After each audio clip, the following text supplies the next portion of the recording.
ഞാൻ നിഷിത സുരേഷ്. വിശദമായ വാർത്തകളിലേക്ക്. സംസ്ഥാനത്ത് സ്പോർട്സ് കൌൺസിലിന്റെ ഘടനയിൽ മാറ്റം വരുത്തുമെന്ന് മന്ത്രി വി അബ്ദുറഹിമാൻ. കായിക കേരളം കിതപ്പും കുതിപ്പും എന്ന സ്പോർട്സ് സെമിനാർ ഉദ്ഘാടനം ചെയ്യുകയായിരുന്നു അദ്ദേഹം. കമാൽ വരദൂർ മോഡറേറ്ററായിരുന്നു. നിലവിലെ സ്റ്റാൻഡിംഗ് കൌൺസിൽ അംഗങ്ങൾക്ക് പകരമാണ് സ്റ്റാൻഡിംഗ് കമ്മിറ്റി ചെയർമാൻ വരുന്നത്. ഒളിമ്പിക്സ് അസോസിയേഷൻ അംഗീകാരമുള്ള കായിക ഇനങ്ങളിലാണ് ചെയർമാനെ നിയമിക്കുക. ഒരു ചെയർമാന് 2 ജില്ലകളുടെ ചുമതലയുണ്ടാകും.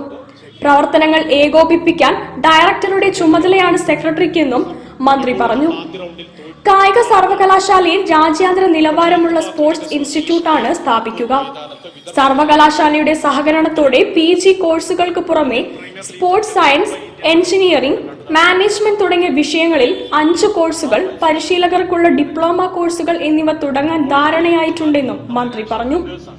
നമ്മുടെ കോഴിക്കോട് യൂണിവേഴ്സിറ്റി നമ്മൾ ആരംഭിക്കാൻ പോകുന്ന കേരള സ്പോർട്സ് ഇൻസ്റ്റിറ്റ്യൂട്ട് നമ്മൾ 2 വർഷത്തെ നിരന്തരമായ പരിശ്രമത്തിന് ശേഷമാണ് ആ ഇൻസ്റ്റിറ്റ്യൂട്ടിനുള്ള അനുമതി ഇപ്പോൾ ഗവൺമെന്റിൽ നിന്ന് ലഭ്യമായിട്ടുണ്ട്.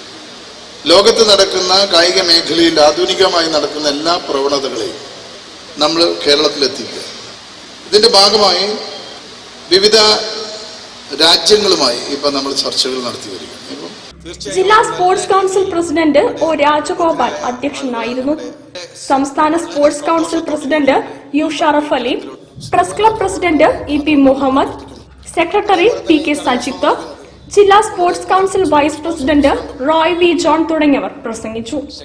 സെക്രട്ടറി പ്രഭു പ്രേംനാഥ് ലഹരി വിരുദ്ധ പ്രതിജ്ഞ ചൊല്ലിക്കൊടുത്തു.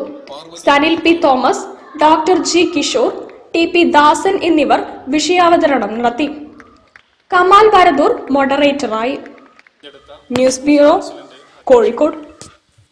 മുഖ്യമന്ത്രിയുടെ രാജി ആവശ്യപ്പെട്ട് കോൺഗ്രസ് ചെറുവണ്ണൂരിൽ